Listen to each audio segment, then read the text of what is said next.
you are.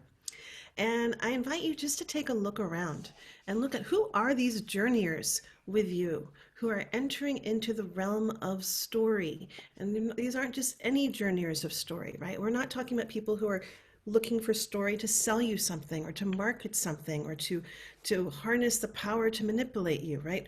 These people that you are being called with to join today are those who are saying, oh, they caught the scent of being with story as a sacred art form.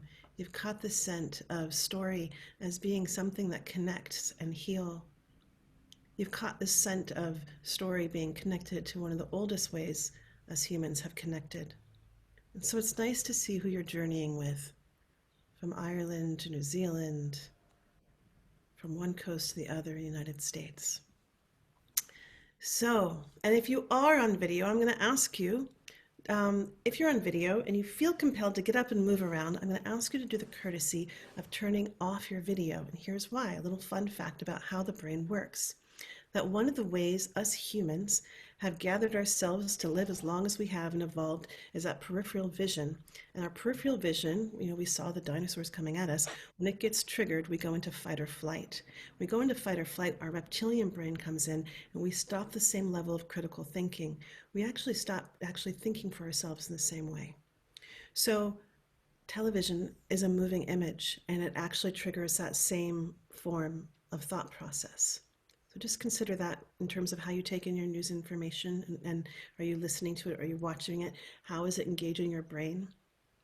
And so for the sake of our focus, if you do like to keep everyone on gallery view, which is such a lovely thing so that you can see who we're with, great. And if not, you might want to pop into speaker view and just come in for a good focus. So, and if you have questions along the way, please, please, please place your questions in the chat box or raise your hand. I'm going to keep my eyes on you.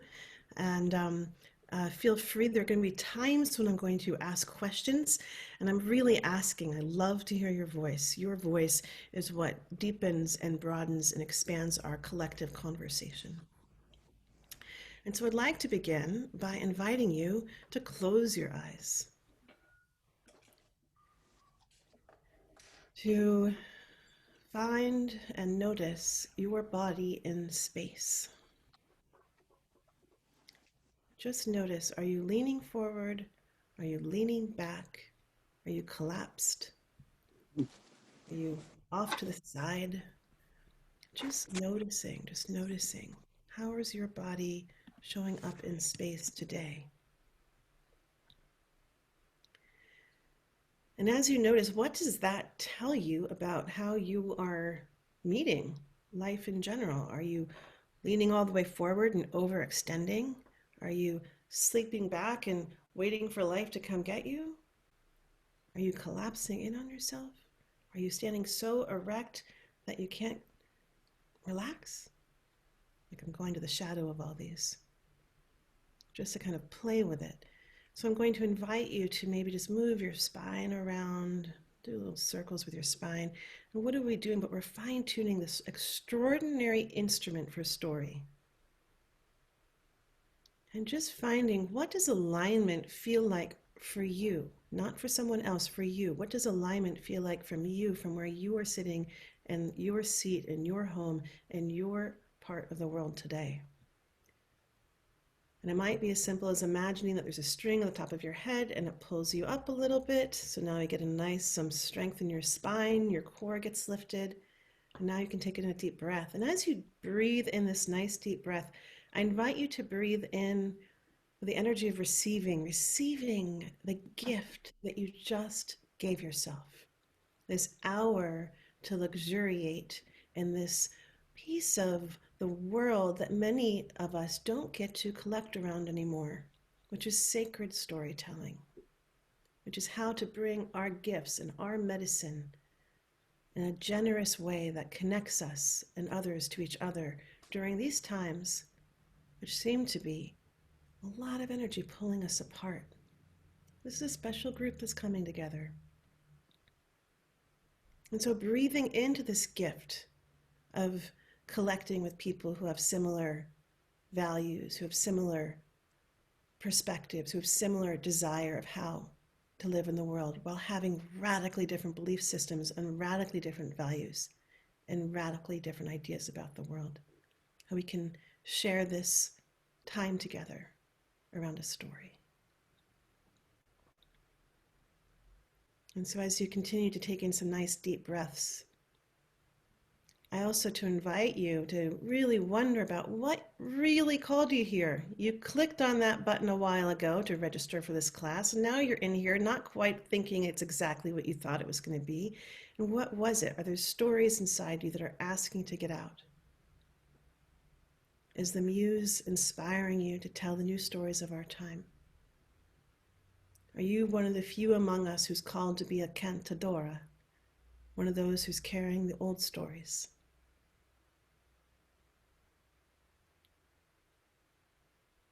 I invite you just to clarify your intention for what you want to receive in our time today.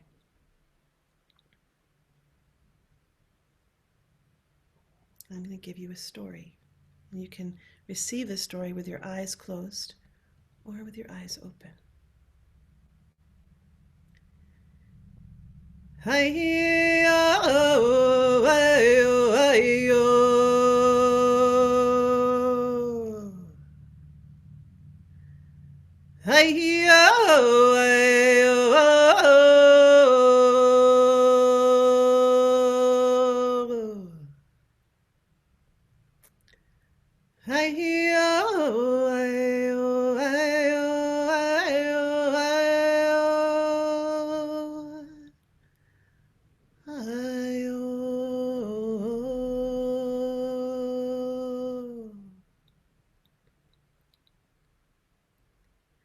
This story begins in a place, in a very small town, not so far away, not so long ago.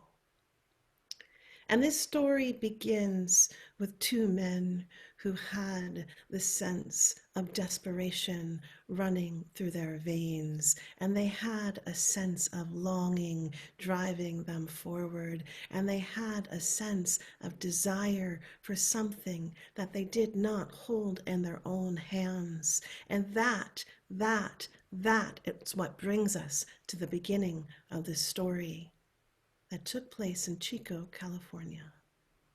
We see those two men made up a bit of a scheme, a real live desire to make a lot of money. And their way and their path and their strategy and technique for their sudden and immediate gain of something that they knew that they wanted, or at least thought or perhaps believed that they wanted, led them to hijack a school bus of children and to drive that school bus of children straight into a mine shaft where they took it far down deep where no one would be able to find it without their assistance. Now the story goes that these men tried to call the school to give up their ransom so that they could get their money, and then they would indeed release those children. But this was a very small town, and this was before cell phones. And once those families discovered that their children were missing, all the phones, every single line busied, and those men could not get their call through. And so they ran from that town, and they left those children and abandoned them in that bus at the bottom of a mine shaft with no way to get out. And everyone in that bus, the bus driver included, believed in the heart of hearts that all was lost, that they were doomed to die. And yet, this is why this story lives among us. Because even while they really believed there was nothing that could be done, there was no way that they could possibly get out of this bus, some of them tried anyway. That bus driver and a few of those children went up and somehow, in a Herculean effort, punched a hole through the top of that school bus and climbed out. Most of the children did not engage in the effort.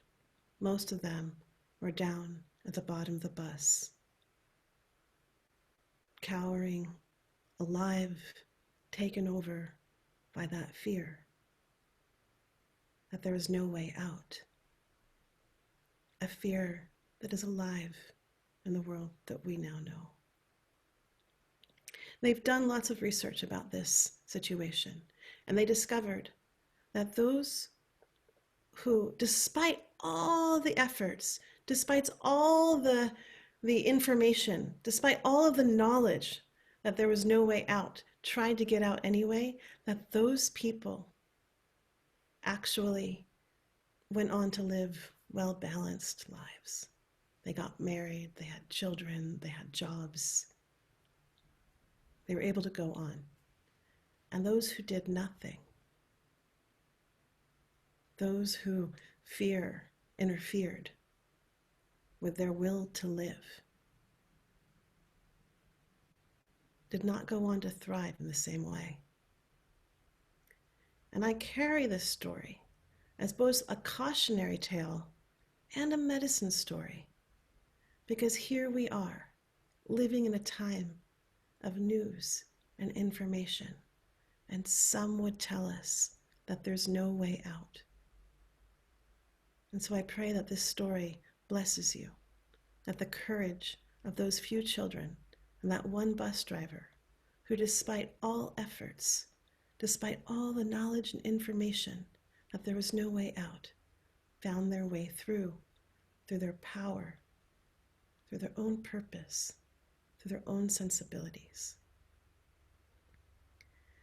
Ahi-yo, ahi-yo, ahi-yo.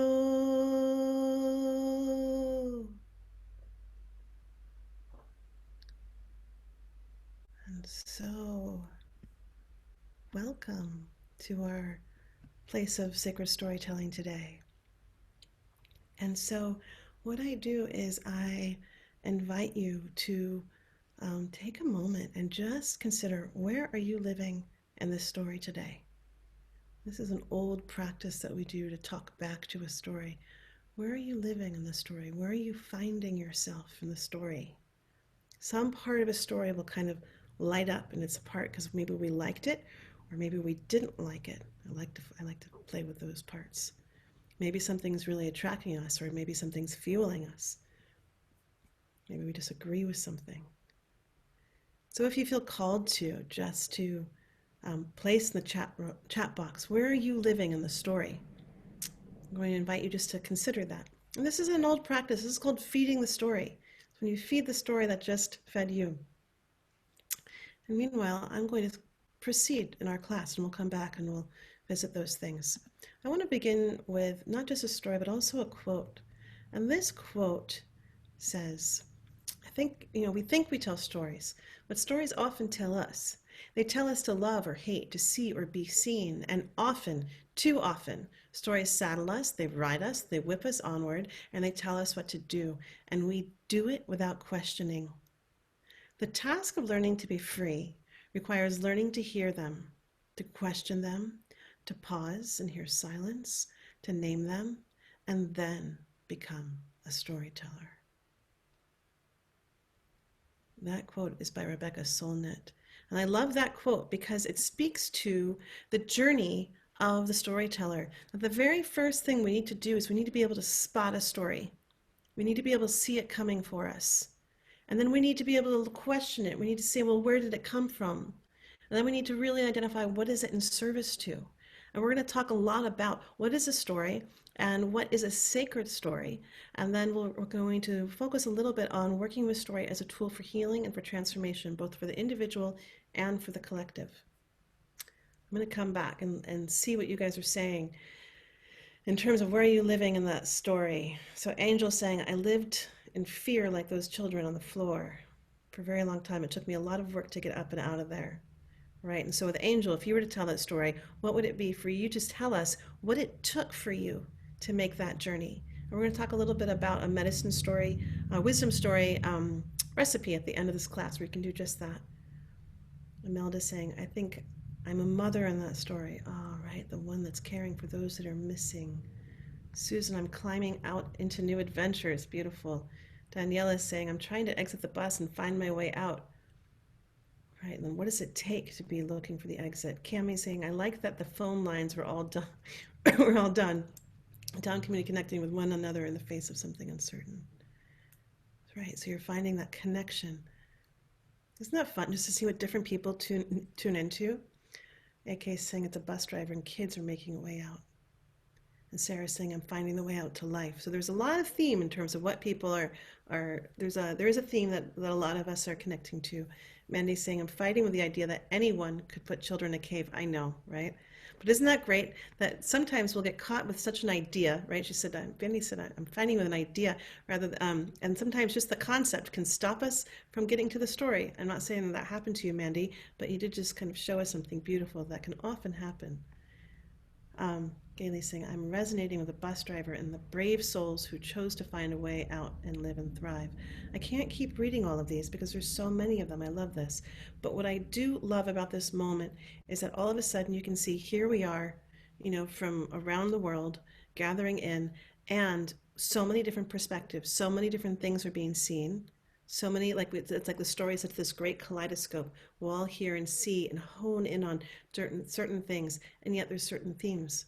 One of my favorite things that I ever heard from Ellen Schneider, who used to run Active Voice, which they used to create social impact for films.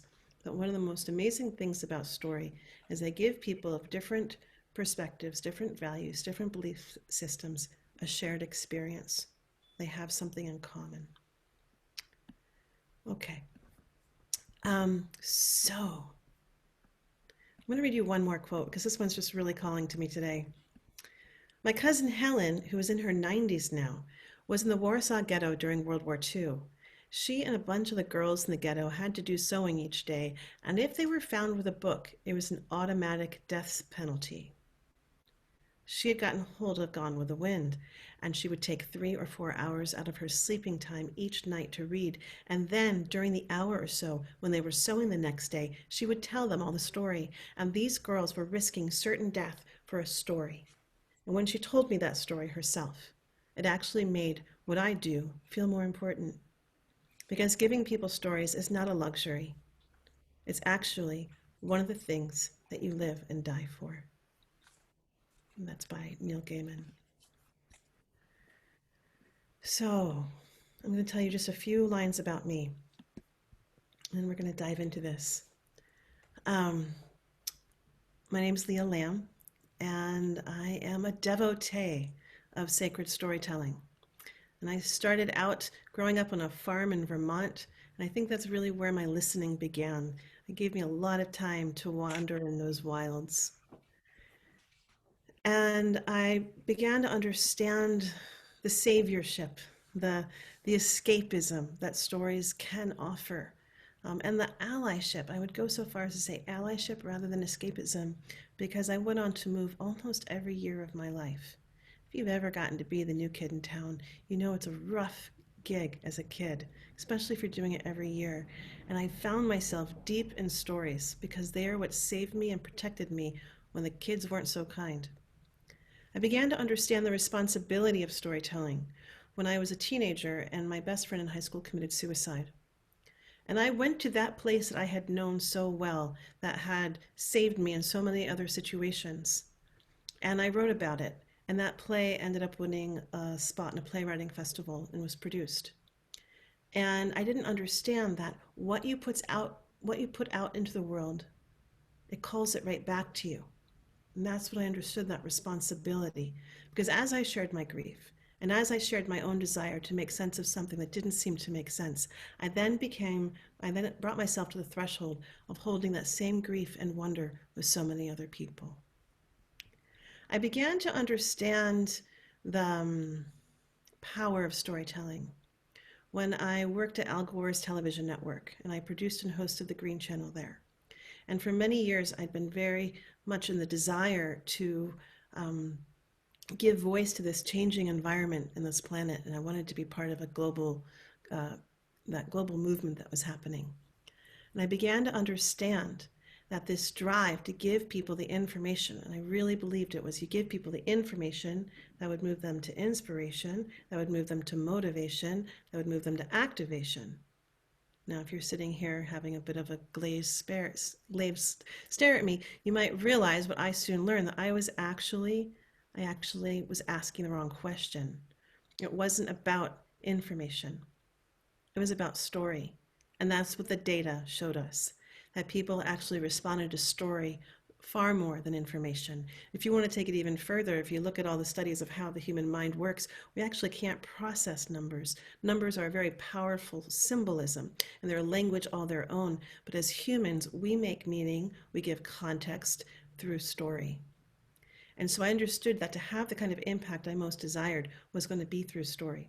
So I ended up taking it into the truest nature and ended up working with story as a healing modality, ended up working in a mystic form of storytelling called soul stories, which I won't get into right here, and ended up working with really coming back to the original roots of storytelling as a sacred art form. And we've gone on to do massive ceremonies for individuals and large groups back when we could gather to take on the big stories of our time in a collective. It's a little bit of the context that brings me to you here. So let's come back to some of the oldest perspectives on language. The Hawaiians believe that words are so powerful that they can raise enough energy to slow the world or to set it into motion. And the Sicilians believe that words can poke holes in the universe. And the Australians say that the stories of the past must be sung to the present so that the future can exist. The Maori say that the words don't describe the thing, they say they are the thing. And abracadabra, a word from the ancient aromatic mysticism. What does it mean? I create as I speak. So what do we have here but some of the most ancient knowledge on this planet, from all these different cultures, show us the power of human language and the power of words and humans' unique role in speaking these words into the world and speaking our affecting matter with what we say. One of my favorite pieces is that all the ancient religions agree that the world was sung, spoken, and chanted into existence. I'm going to say that again, just because it blew my mind out of the water the first time I really got it, that all the ancient religions agree that the world was sung, spoken, and chanted into existence. So some of us I know are from the East Coast, and so you'll understand that I grew up in the Northeast, and we're just kind of like, we have it bred into us to be kind of critical of things. So when I first, was introduced to the Western culture in California, this whole like glass half full, imagine the world you want to see, it was just a little bit, I couldn't really take it being from the East Coast.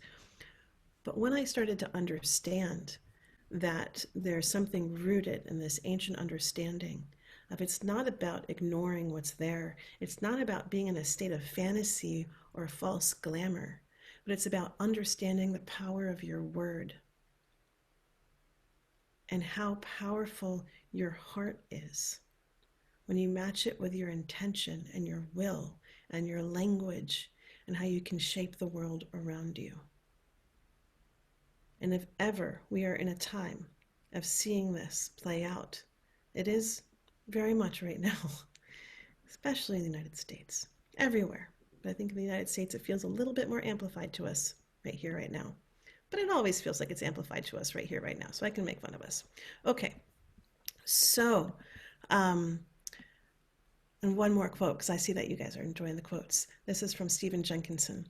Wherever I go, there I speak. I can't go anywhere, nor can you, without speaking your way there. That's how you arrive. It's like a wake on the boat. It arrives to the shore before you do.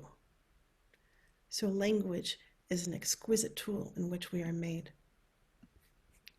So I want to begin with one simple question, and it's a real question.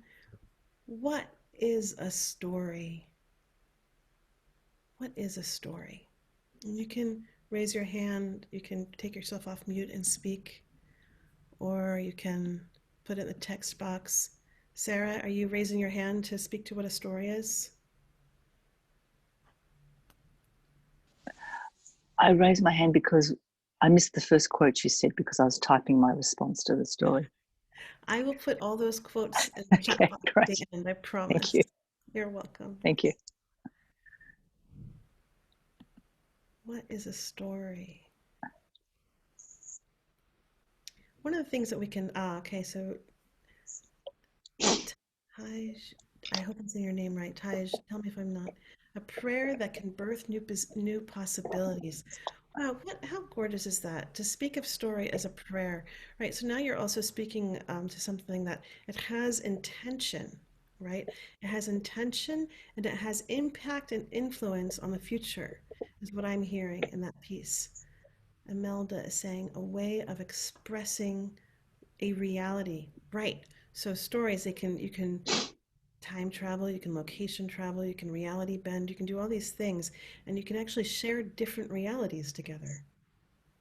You know, some of us went into a school bus not so long ago in a town, and it's in a country that we've never been to.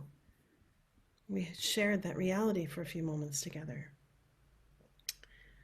Something that changes a perspective, absolutely. A story is a starting point, says Tina. Right. In your story, it's like you're not going to start and end at the same place in a story. That's not a story. That's just something else, right? A story is going to take you on a journey. Nicole says it's connecting between the hearts of the listeners and the story. This is an advanced thing. I hope so, right? So you're also you're speaking about how stories connect us, not just conceptually. We're not just sharing ideas, but there's something else. There's a resonance that happens when we hear a story. And Shayna's saying that it's a vehicle of connection. Uh, this moment is, oh my gosh, I can't read your whole thing, but it sounds really fun at this Gmail address. A world from inside our being that connects to others. Right, so a lot of you are speaking about connection. Danielle is saying a story is an idea that is becoming reality. I love that. You know, I always think of the first fellows who created the airplane. You know, and here they got this idea, and we don't even know where imagination comes from, right? This is still a grand mystery. One of the last frontiers. Where does our imagination come from? And they have this imagination inspired by nature. You know, I think it was inspired by a dragonfly, and you know they spoke it, right? But they must have spoken it with a certain kind of passion, with a certain kind of belief, where they could get other people to believe that something that no one had ever seen before was possible. I love that. And airplanes come to be. Angel says, my story is a map of my own journey so that others might not get lost in the same places I did. Yes, I love that idea that, you know, a story, it's like that can be like a wisdom story. When we're sharing our wisdom story, now you're beginning to get a little bit ahead of me, Angel. I know that you're a ringer, and I'm gonna come back to that in a little bit. And then Paul is saying that the story is like blood feeding seeds. By the way, I'm not Paul, but Eliza, using my hubby's laptop. Okay, a story is like, I want to understand more about that. Would you describe that a little bit more for us, Eliza?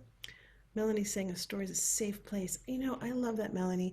I think of story as a sanctuary. It's a place that we can take people.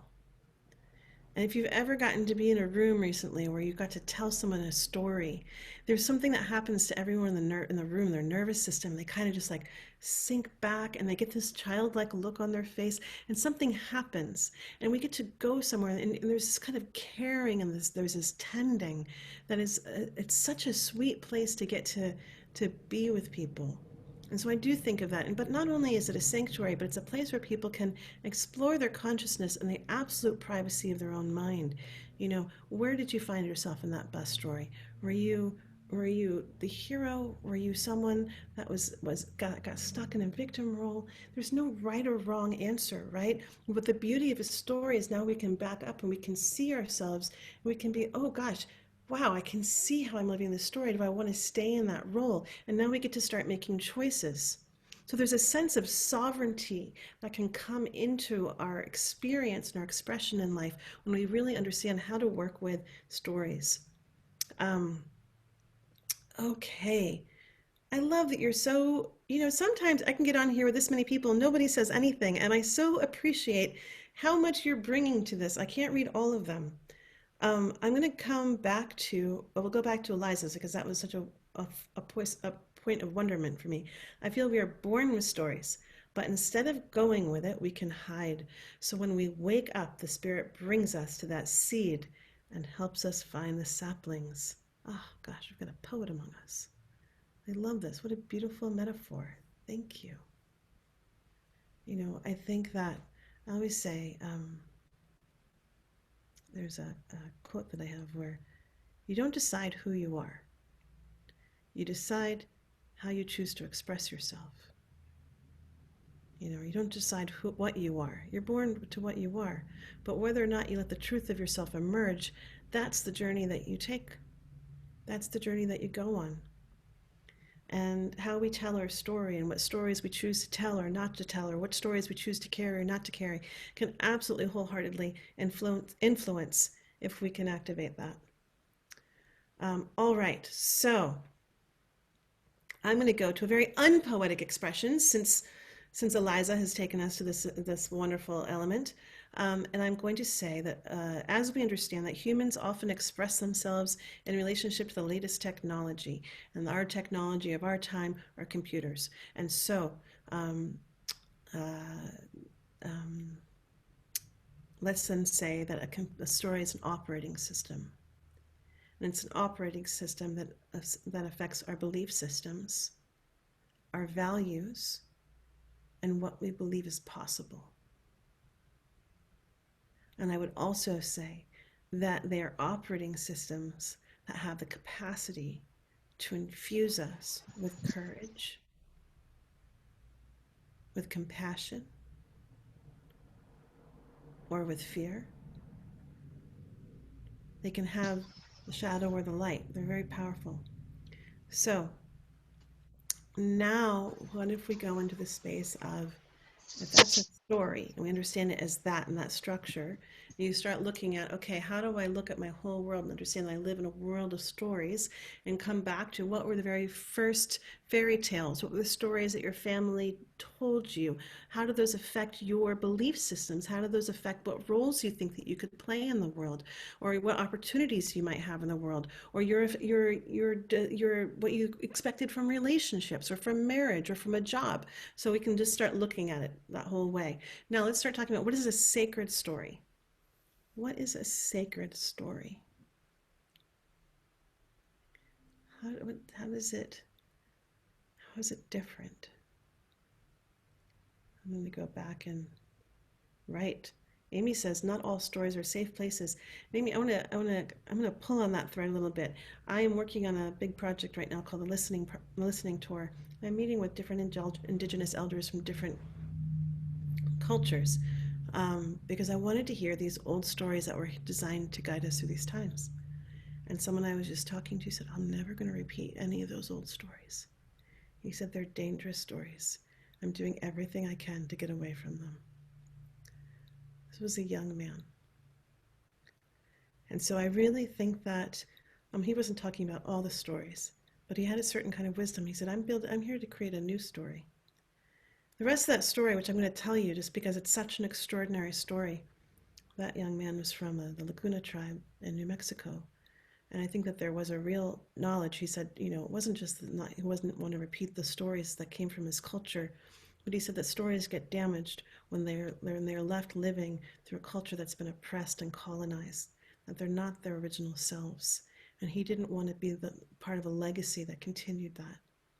But one of the most amazing parts in our conversation was, as he talked about really wanting to create the new story, is that he now has a DJ school where he teaches what he says the shamans of our time are on the dance floor, because that's where they have a place to exist in our culture, right?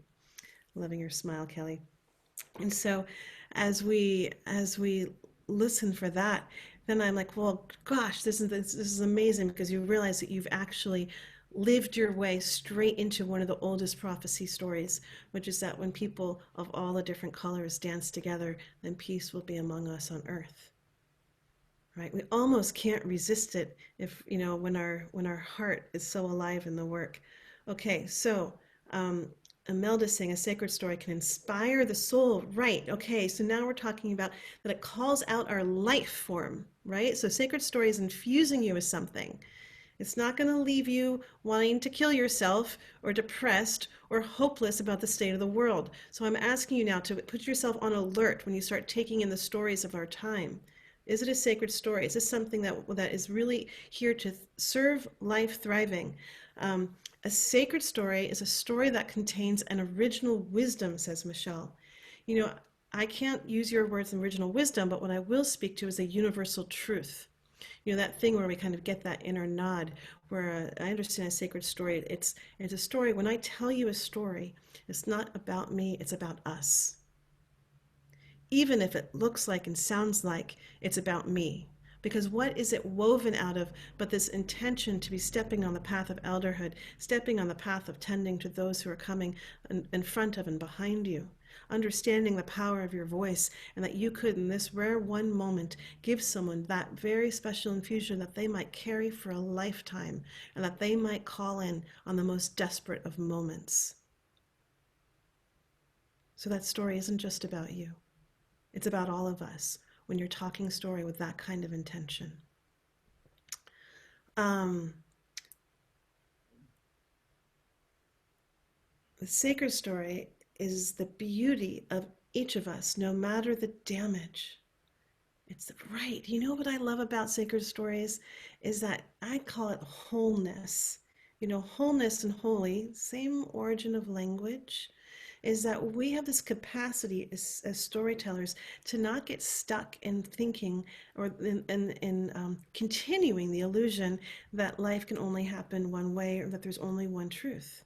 As storytellers, we have this great capacity and, dare I say, even responsibility to remind people of the wholeness and interconnectedness of life. So in a sacred story, we might take someone who looks like a bad guy, who looks like he's evil, who looks like he's doing everything against life, and flip the story and recast that person as a master teacher, and now see what wisdom, what strength, what power is he calling out of the people that he's coming into relationship with. So again, you're showing that everyone has the light and the shadow. Everyone has an elder and a young person inside of them. And as storytellers, we have the capacity to remind people of their wholeness. So they might be able to look at that shadow, those hard parts of themselves, while calling out and reminding them of their greatness.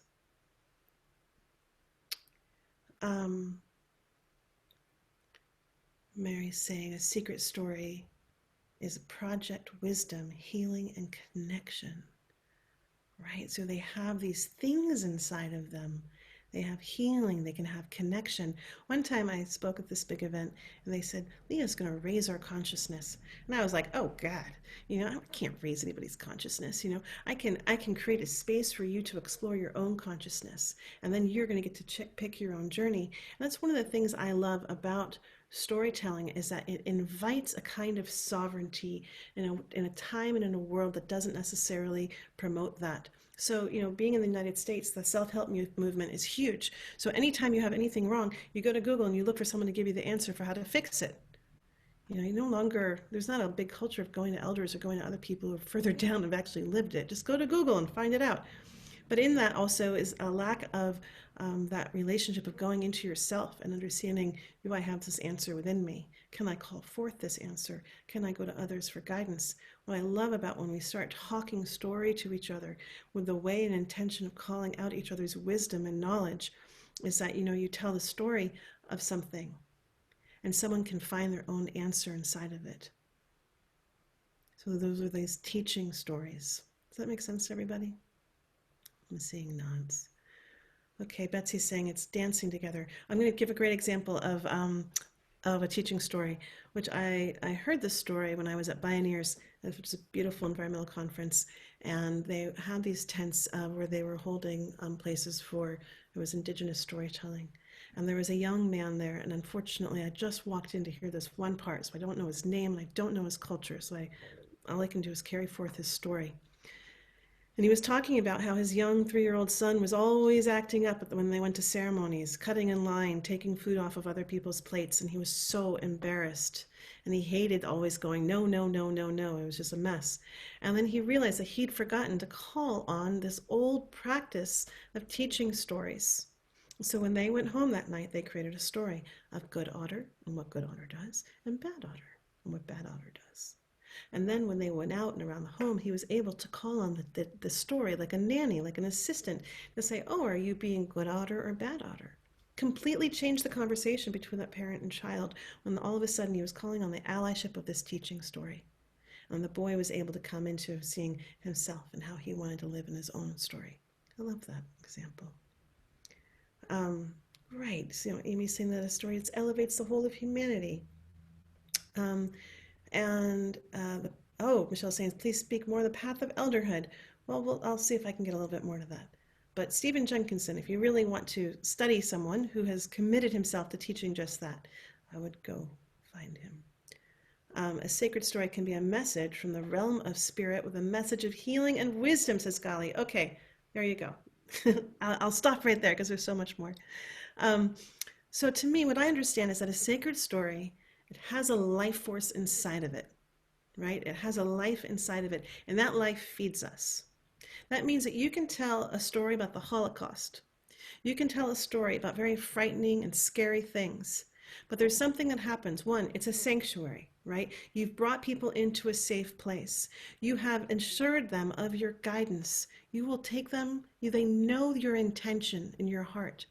And so they know that if you're going to take them to the depths, into the darkest places, that you're going to lead them out. And so there's an element of trust in the storyteller. A sacred story, I always think it is in service of all life thriving. So you're going to feel a little bit better afterwards. You're going to feel some good parts of you called out. You're going to feel inspired, and perhaps you just feel more at ease and more relaxed and more open-hearted and more open to different perspectives. Perhaps you just feel a little gentler with the world today because you just received that. So I invite you to start looking around your world, your life, and inviting in more of these kinds of stories as you start to amplify them more and more around and call them out in the people around you.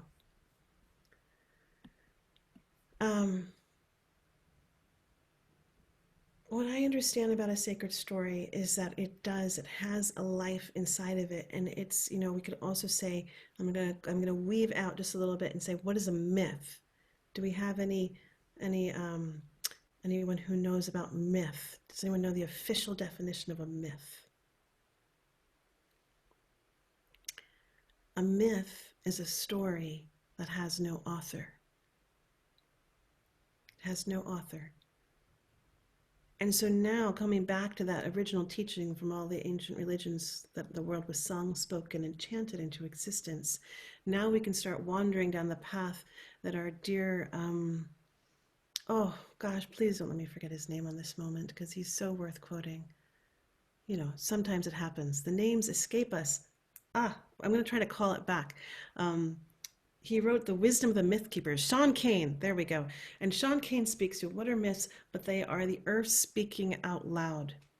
So when we start coming to this idea of what are our creation stories, our origin stories from all the ancient cultures, what do they do? But they teach us how to live in the world, and they show us how the world works.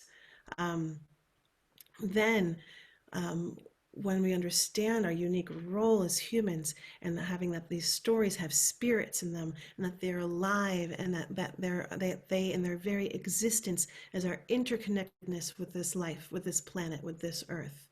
And so now when we start wanting to listen for the stories of our time, listen for, wow, what stories want to emerge through you? What patterns can you see around the world that is in our collective consciousness? And how can you, as a very spidey story examiner, start seeing what is the earth trying to speak to us through these stories that are coming through? So I see stories as being alive. I used to think I was crazy for thinking that, and I never wanted to tell anyone until I saw Charles Eisenstein saying that. And I was like, oh my gosh, if you can say it, I can say it too. And so they really do. I really think that stories have a soul in them. And so when you take on an old story, I always want to caution you.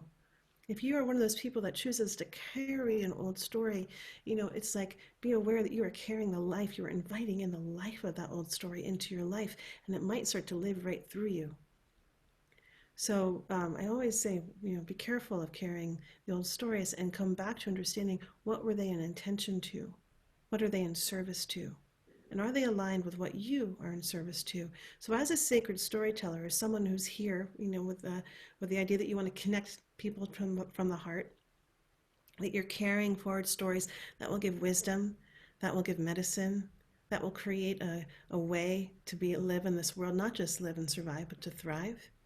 Then you start also realizing that there's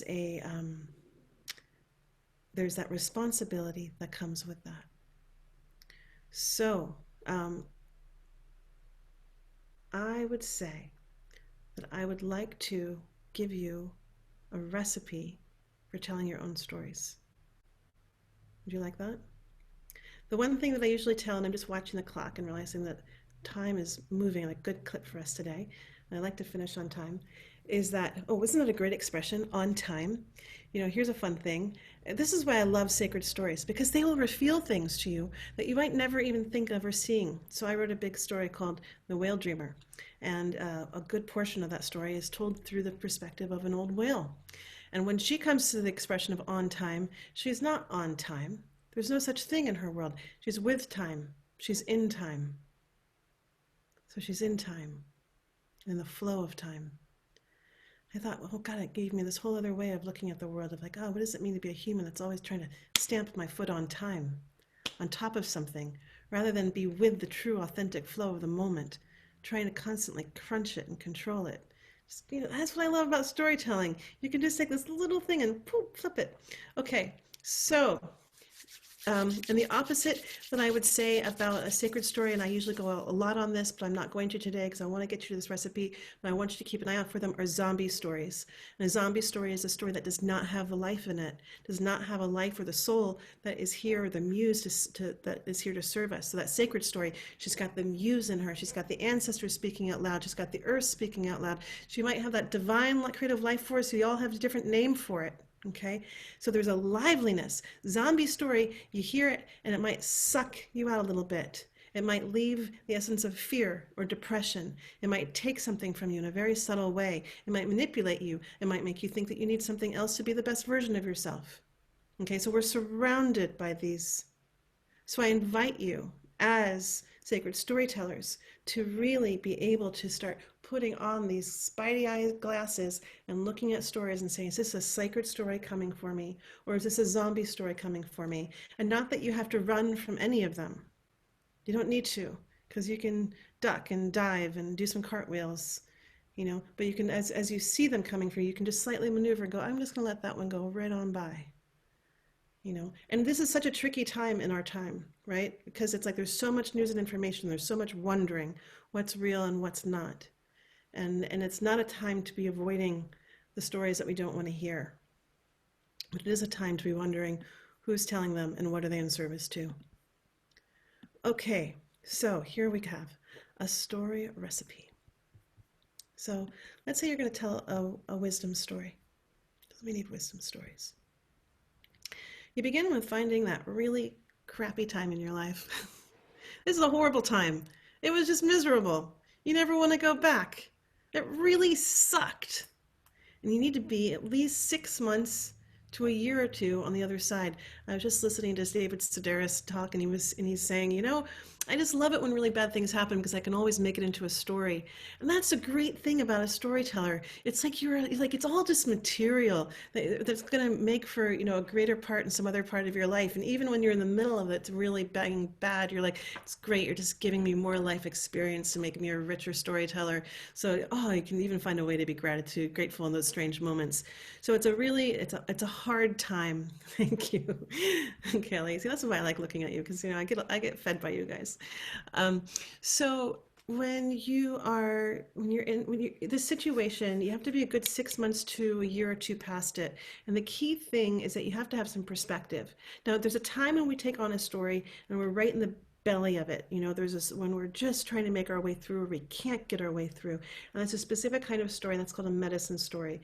But we're not talking about that right now, okay? This is something else. So with our threshold or our wisdom story, we're on the other side of it, and we're going to harvest those gems of wisdom, even if we don't know what they are. So again, it's a sacred story, and we're not creating it all by ourselves. So, and the only thing that's really important is that you don't have to be right. Even if it was a really messy situation, and even though you're not quite still so fond of that person that it might have been involved, it's okay. You just have to be able to go in with a humble mind, an expansive imagination, being able to see different parts of the experience that you've never seen before, because you're not the same person anymore. And you're able to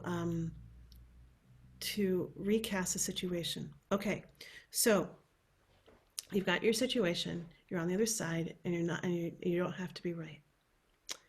Now, one of the pieces that John Steinbeck says is, okay, wait, sorry, I got ahead of myself.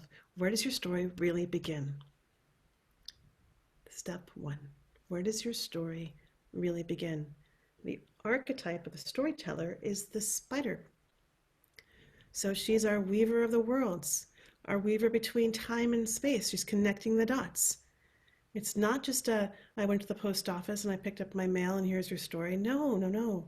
It's like, where does your story really begin? So when I tell the story, and so when you ask that question, you're calling on your muse. You're calling on the soul and the spirit of this story. So you started off with your intention. What's my intention as a sacred storyteller? Right? Am I here in service of love, community, communion, connection, healing? You don't have to have any of those words being spoken in your story. It's going to come through you, but what am I in service to? Why am I telling this story?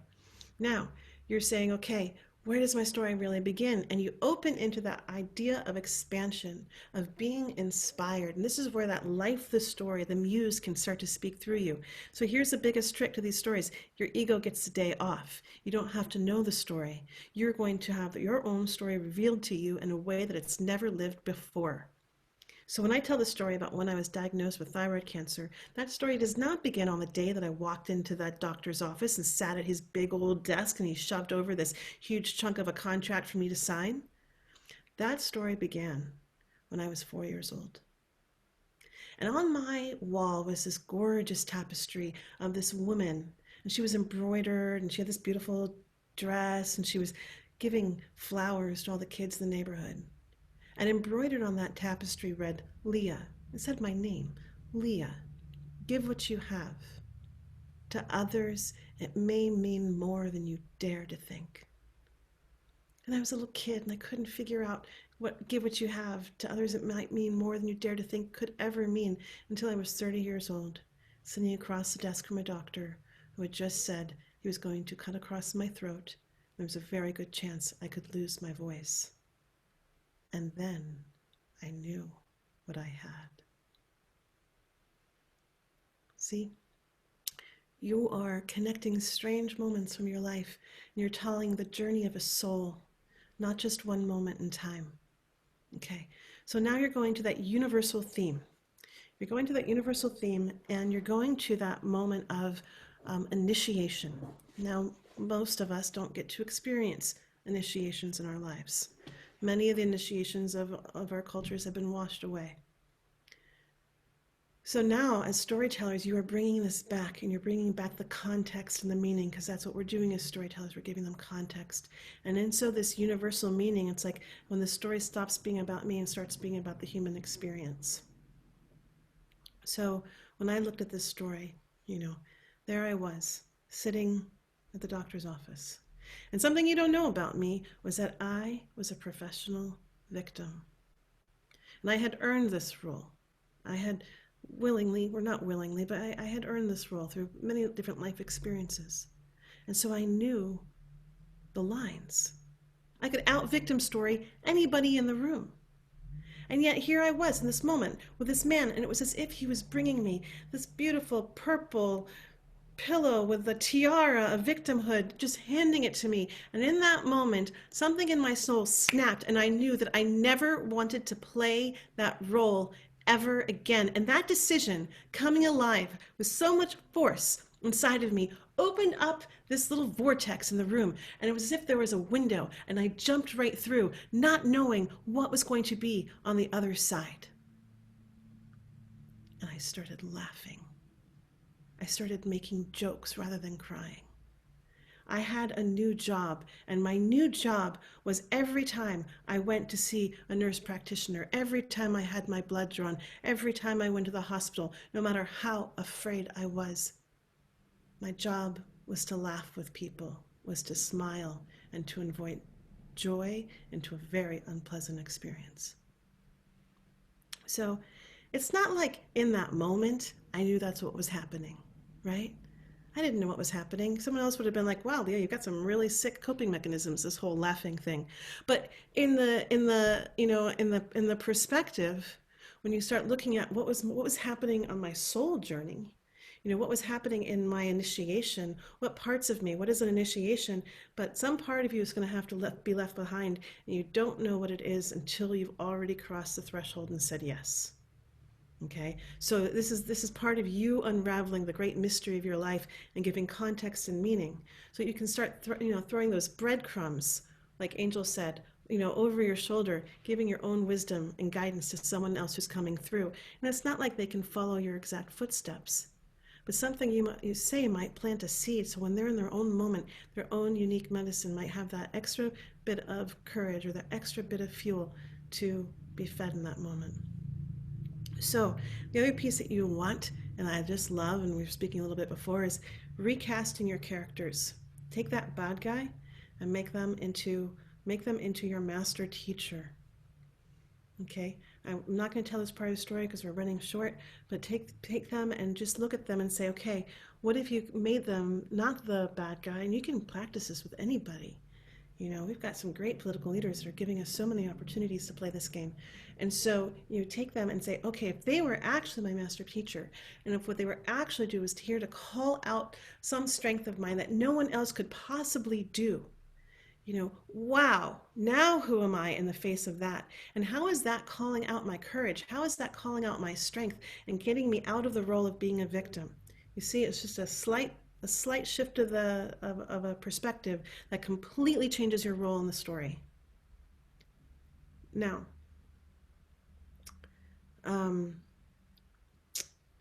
who was your magi? Who was your Yoda? Who was your fairy godmother? This character of someone outside your family system that helps get you through. This is a key element to almost all stories. It's a key character in almost all families and individuals. So when you ask for who is that person, again, you're asking for the inspiration. For me, in my situation, it was a garden. You see, something that you don't know is that when you have your thyroid taken out, they don't know how much thyroid medicine you need. And so they just give you a base amount and they wait to see how you respond. In my situation, they gave me speed. And I came out of the hospital practically running, and I had all this energy. And I called my friends and I said, let's come together and we're going to build a 70-foot circular garden. And they said, Leah, that's crazy. You just got out of the garden. And I said, I know, I've got all this energy. Let's use it. And thank God we did, because the next week I fell into a deep, deep, deep, deep depression. And all I had was that garden. And every morning I would walk the circles of that garden. And as I walked into the very inner circle of it, I would say my gratitude. And it wasn't because I knew about gratitude or it was a fashion or a trend or I was even doing it on purpose. It was as if the garden was teaching me. And as I came out, I said my prayers for this life, the prayers that brought me to you on this day, in this way. And so again, just thinking about what are the things that got you through that you wouldn't have expected. And you're just opening up other people's perspectives to see the things that are there supporting them that they might not have been able to see before. Okay, the final thing is you want to end with a story blessing. This is how I love to end stories, because to end a good story, it's a whole other craft and technique and form. We could do classes just on that, but here what we're going to do is I'm going to share with you something I learned from Carolyn Casey. She learned it from John O'Donohue, beautiful Irish mystic, and he, I believe, got it from the Kabbalah tradition. And it's to end with a story blessing, and it goes like if then. So if, take a metaphor from your story. If you find yourself in the middle of the ocean on a dark and stormy night, and your ship has sunk, and everything you know and everything that has carried you to this point thus far is gone, and the isolation and the icy cold of fear is taking you over, then may the light of the moon cast her rays across the darkness, lighting up the path that is yours to follow with ease and grace until you can stand once again on shore. And so you leave your listeners, your co-creators. That's what listeners are. You're co-creators of reality, having been blessed. And I don't even notice that you didn't finish your story because you left them feeling like that. Okay? So that is our class for today. For those of you who feel complete, we are, may you be free and done. Oh my gosh, thank you for all those hearts, Michelle. And for those of you who feel compelled and are curious about how to continue down this road of sacred storytelling, I'm going to stay on for about 5 or 6 more minutes and just tell you about some programs that are coming alive and coming your way right now. And so you're welcome, everyone. Thank you for the gratitude. Really appreciate it. And so I do have a school for sacred storytelling. I've been teaching online for the last 3.5 years, along with in person. I do work with people individually in collectives. I do a work called the mystics storytelling called Soul Stories, which I can tell you that link where I do individual stories for people who are really into that, exploring who they are and how they're living in their own story. And we look at it as it is living in the mythic dimension.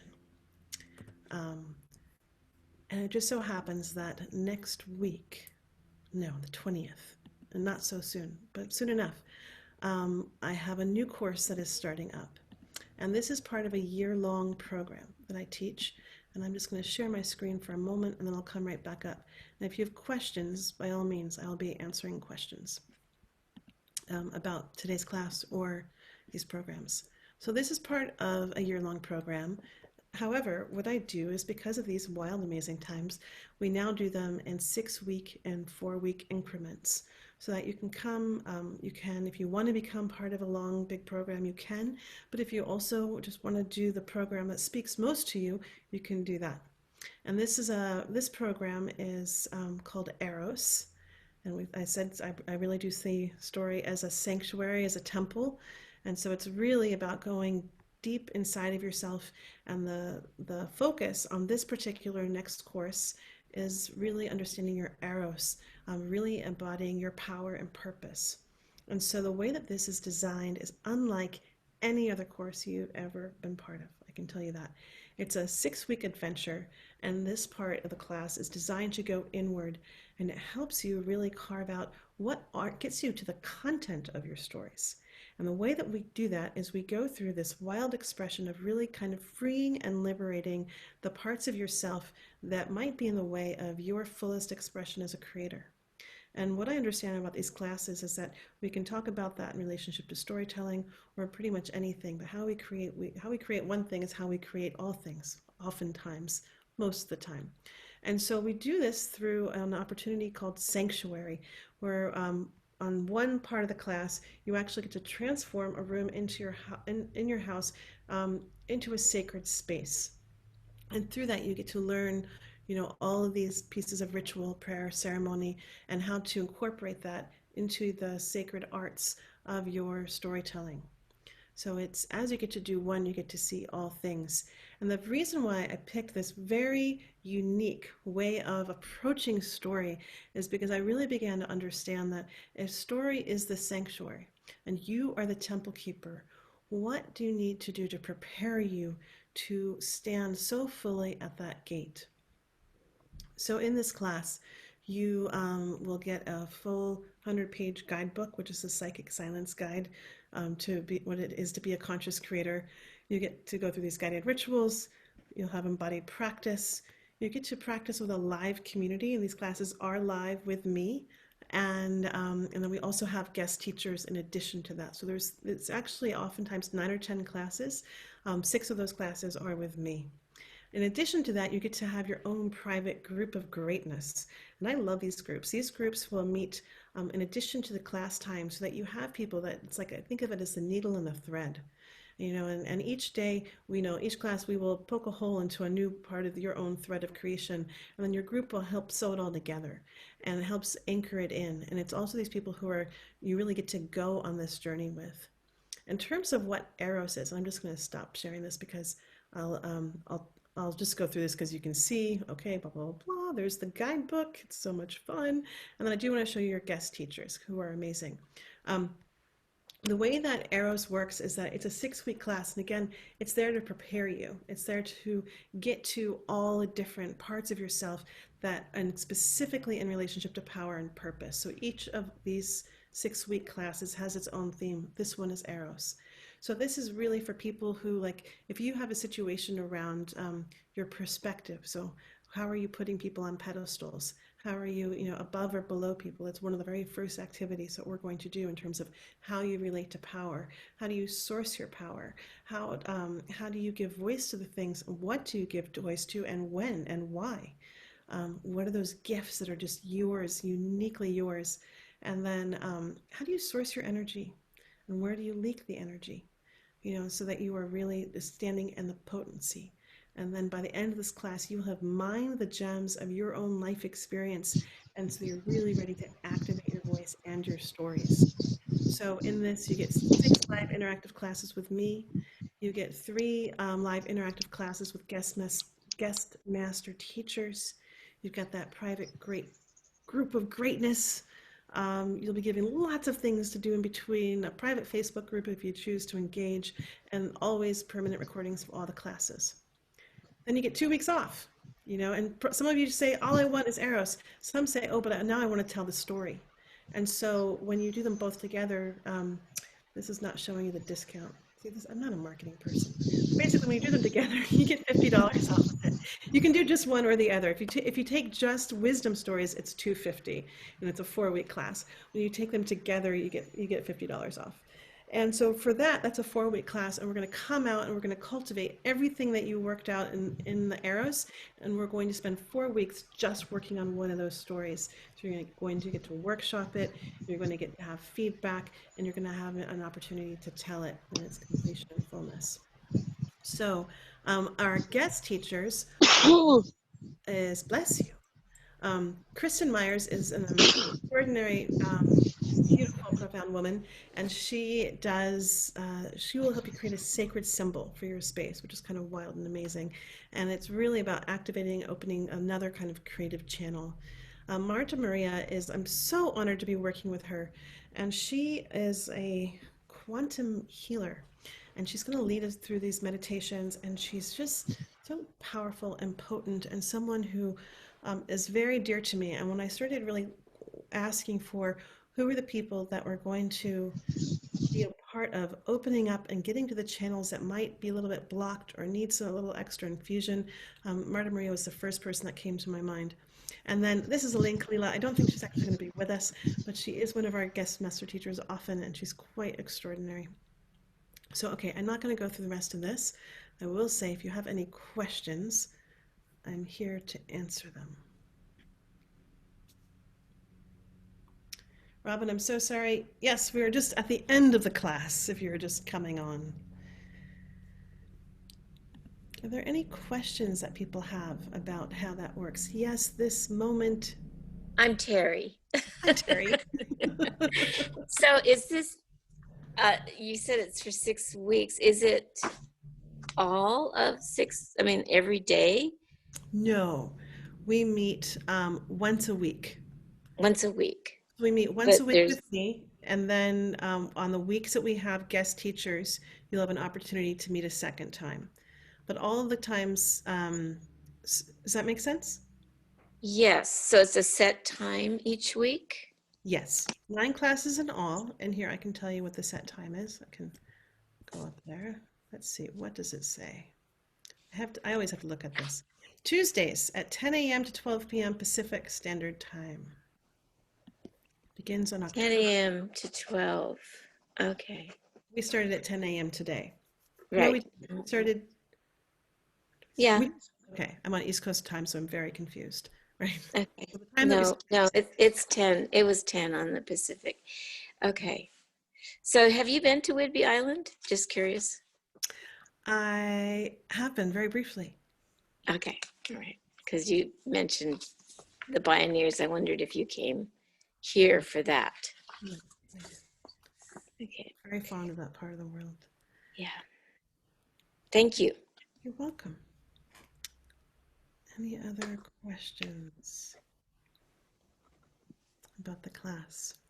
I always like when you're thinking about these classes, it's like if this is your time, then, oftentimes right about now you'll start to feel something in your bones. And if you're feeling that aliveness and you're saying, ah, yes, this is what's going to, and I keep thinking about the time when we're really thinking about what is essential, what's going to hold you through this time, what's going to feed you, what's going to fuel you, what's going to nourish you, what's going to give, do I have monthly payments?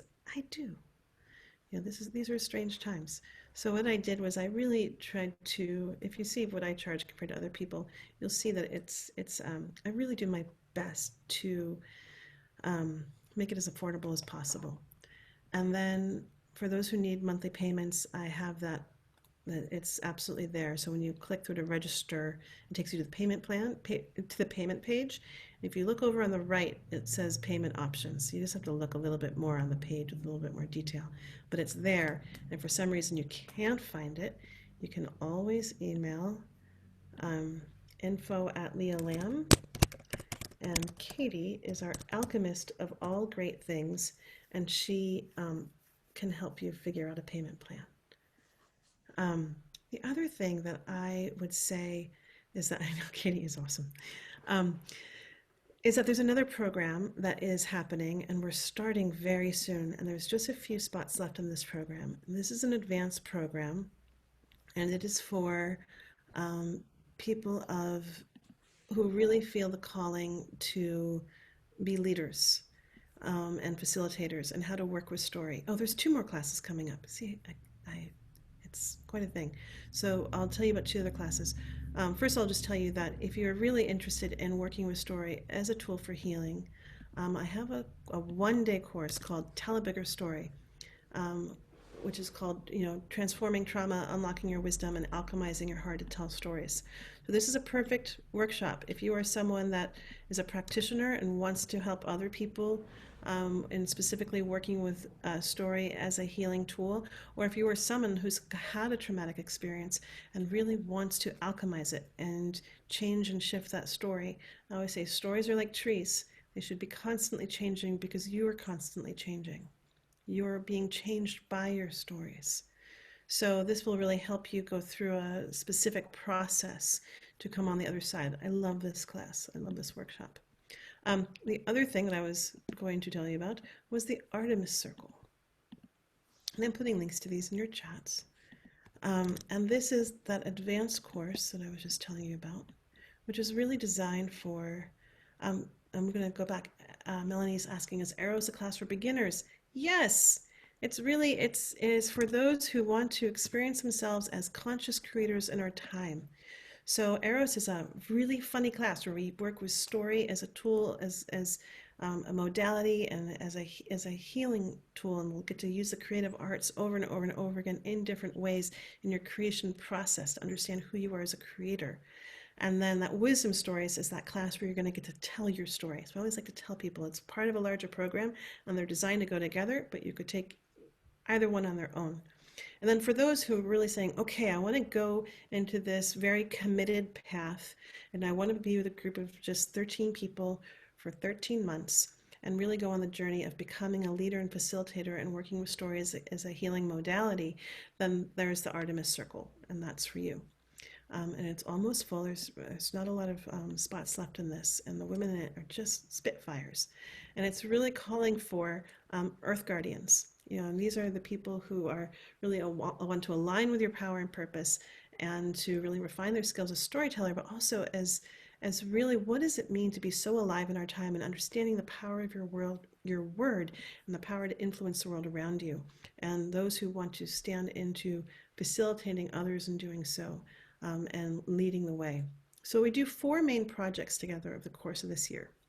One is you get to tell your own story. So you will have an experience of working through and telling your own story. Um, and then Michelle, no, it's just design. So you'll have a chance, and we'll do that in a public performance way. So these are most of our classes. You get to tell for our class, and we're just getting to practice and get on our feet and getting the role of it, and there's no pressure.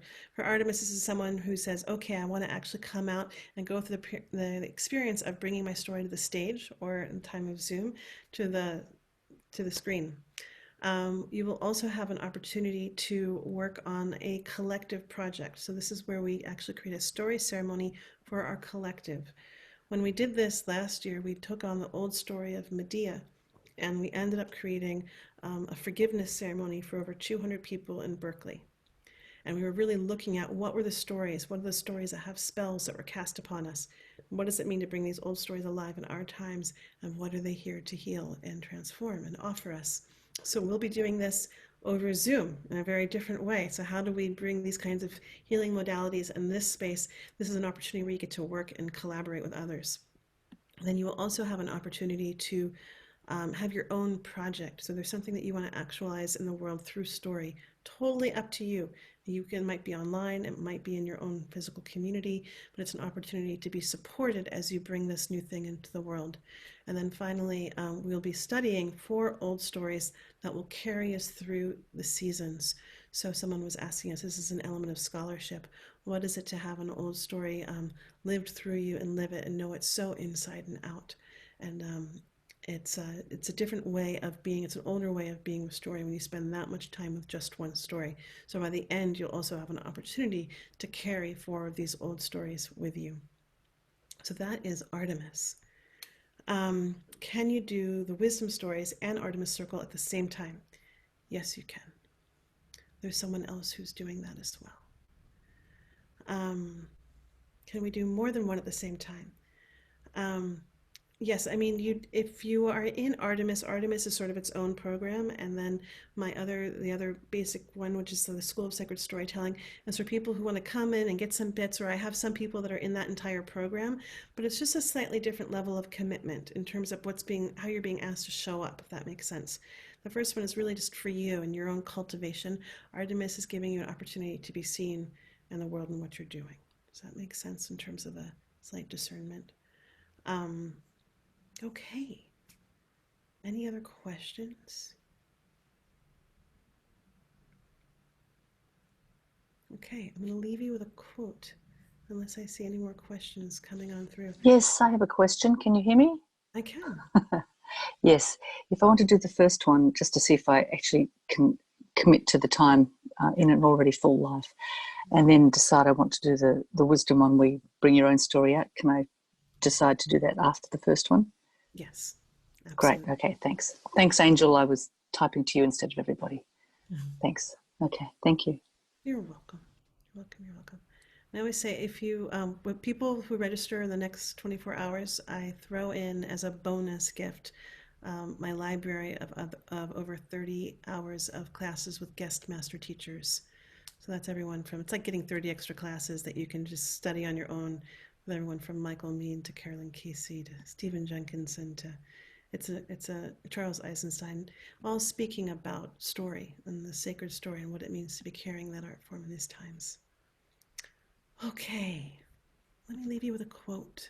I'll tell you why we begin and end with quotes. It's like when I leave with my Tai Chi teacher, we always bow to him at the end. And he says, you're not bowing to me, you're bowing to my teacher, and to my teacher's teacher, and to my teacher's teacher. And I feel like that's what we're doing when we end with a quote, is we're bowing to those who have come before us and committed themselves to language and to bringing it forth in a way that feeds others past their own lifetimes. So here's one of those. There's a vitality, a life force, an energy, a quickening that is translated through you into action. And because there's only one of you in all of time, this expression is unique. And if you block it, it will never exist through any other medium, and it will be lost. The world will not have it. It is not your business to determine how good it is, nor how valuable, nor how it compares with other expressions. It is your business to keep it yours clearly and directly, and to keep the channel open. You do not even have to believe in yourself for it to work.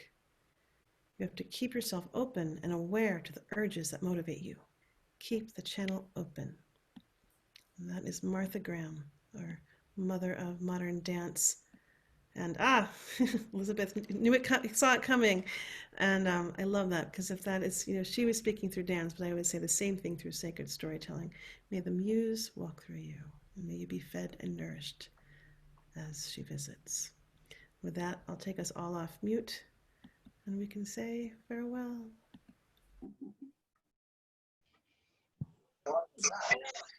Thank Thank you you. so That was much. really Thank you. amazing and Thank you. eye-opening. Thanks, Thank Leah. you. Great. Thank you. Bye, everyone. Beautiful. Thank you so much for your Fantastic. contributions. Thank you, Leah. Thank you. Thank you. Have a great day. Thank you very much.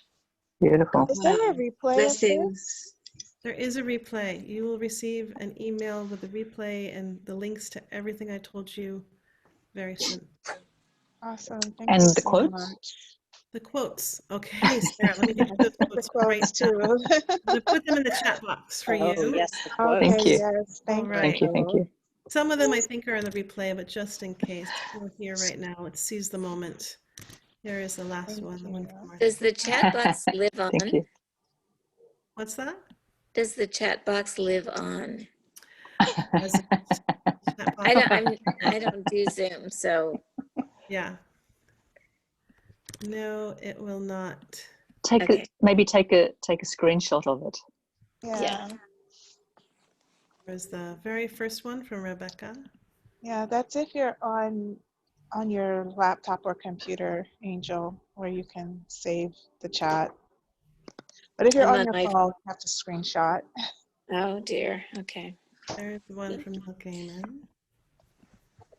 And I think that was, there was one more from Stephen Jenkinson.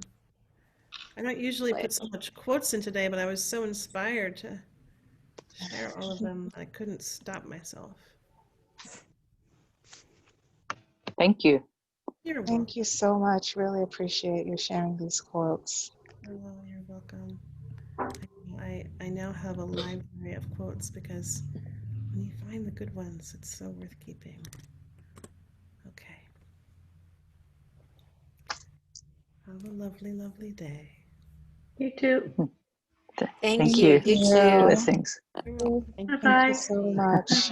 Bye, everyone. Bye-bye, everyone. Bye, y'all. Goodbye, Thank you. everyone. Bye-bye. Look at those beautiful quotes. Lovely. Lovely. Okay. Thank you. Thank you.